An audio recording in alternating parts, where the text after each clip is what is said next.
Explain like I'm 5. What is actually happening when a body part falls asleep? I think pretty much everyone has experienced the pins and needles feeling, but what is actually happening to cause this feeling, and what determines how long it will take for the effects to subside? It's nerves getting squished, which confuses the message to the brain. That's why we get the pins and needles. That's literally your brain being confused and sending the wrong signals to your nerves. Once the pressure on the nerve is released, it goes back to normal. If you think about it, it's pretty clever. If we had no way of knowing when we're doing damage to our nerves and no motivation to rectify the issue, we'd be pretty screwed. Isn't the damage happening while it is getting squished, though? Why do we not notice it until we stand, move, unsquish the nerve? Isn't that counter to our motivation to fix the issue? Peripheral nerves can dysfunction in many different ways. When you compress them, the sensory part tends to stop working correctly first. This can lead to numbness, anesthesia, pin and needles, paresthesia, and burning or shooting pain, analgesia. Often the numbness or stopping of signals happens first, during the insult, and the pain and paresthesia happens when the nerve is recovering and starts sending signals again. Folks who have peripheral nerve repair surgery are often numb before the surgery and then start developing temporary pain after the surgery as the nerve starts regrowing. Anesthetist here. One of our jobs is to look after the nerves of your body. If you are having a 4, 6, or 8-hour operation, you're going to be lying in one position for that whole time. If you happen to put pressure on a nerve for that time, you may compromise the blood supply to that nerve and cause permanent damage. We call this a neuropraxia. The most common nerve for this to happen to is the ulnar nerve. It runs in a groove on the inside of your elbow. That's the spot that really hurts when you hit your funny bone. If you are lying flat on your back and your palms are down, pronated, you will put pressure on your ulnar nerve at the elbow. So we make sure that when you are lying on your back, your palms are facing up, supinated. This position means your elbow is resting on the bone at the back, the olecranon, and not on your ulnar nerve. Try it for yourself. This is just one of the many ways we look after the whole person during an anesthetic. For longer operations, or operations where you need to be positioned in a certain way, do you ever move the body to different positions during operation to allow blood flow? I am an operating room nurse, and sometimes we will move and readjust limbs every few hours for long operations, if appropriate. For lengthy procedures, we will also often apply something called sequential compression device, or SCD, to the patient's calves. You can imagine them like long blood pressure cuffs that gently squeeze your calves to promote circulation. This is one way we can prevent DVT, blood clots, from occurring due to lack of blood flow through immobile extremities. You are experiencing a low-grade neuropathy and the beginning of cell injury. Without blood flow and oxygen, tissues begin to die very quickly. When you restrict blood to your extremities, your nerves are some of the most delicate structures that begin to die first. Diabetes destroys your tiny blood vessels. This is why diabetics develop neuropathy in their feet first, because it is the most dependent position furthest from your heart. Sitting on your foot or laying on your arm starves those issues of blood and oxygen, causes low-grade damage.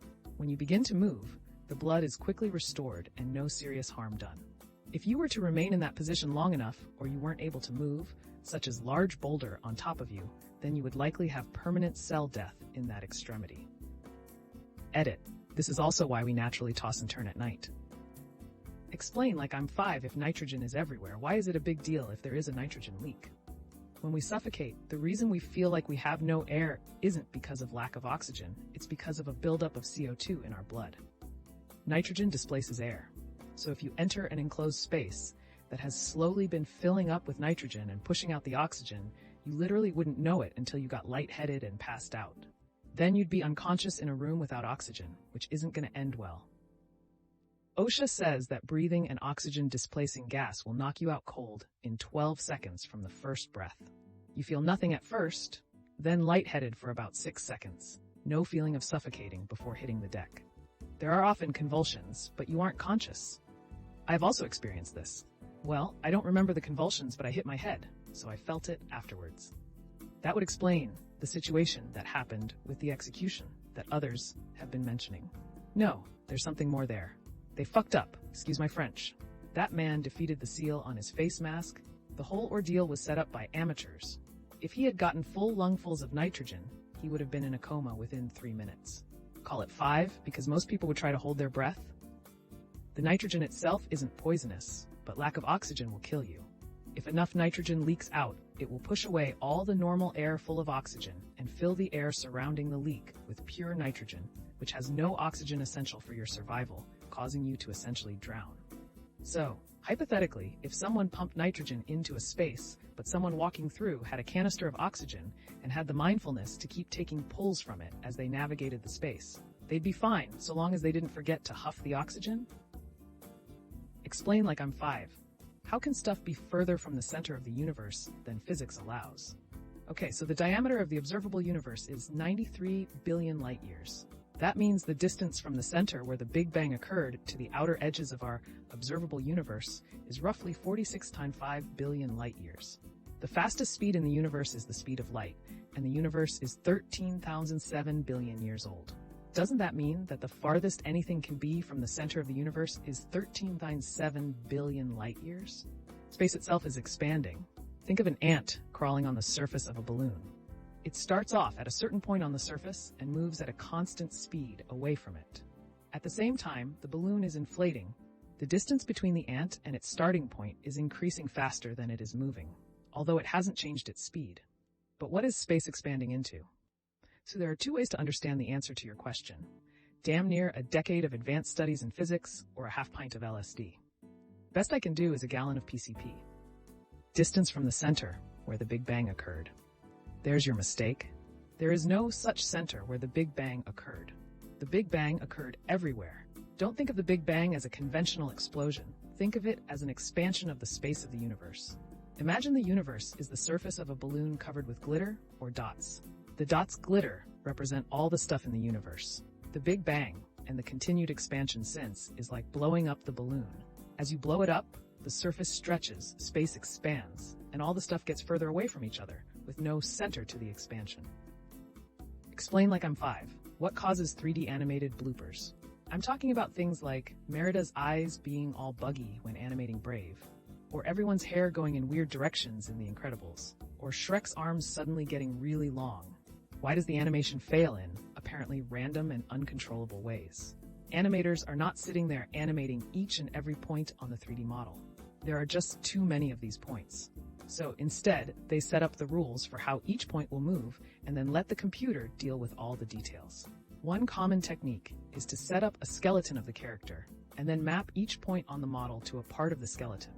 So when you move the skeleton, the computer can calculate the position of every point on the model. For cloth, there is a different algorithm doing fancy cloth simulation to figure out how the cloth will hang on the model. For hair, you actually have particle simulation, which calculates the path that particles would take if they were shooting out from the top of the head, and then drawing this path as a strand of hair. The bloopers you see here are when the computer is not giving the animator what he wants. It can be that a certain skeleton position, the calculations break down, and you get weird results. Or the cloth simulation does not handle a certain edge case. All sorts of things which look weird.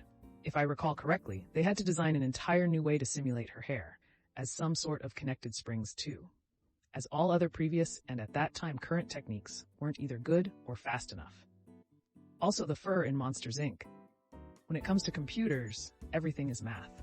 All of 3D animation is just a really complex combination of pixel positions and interactions based on this math.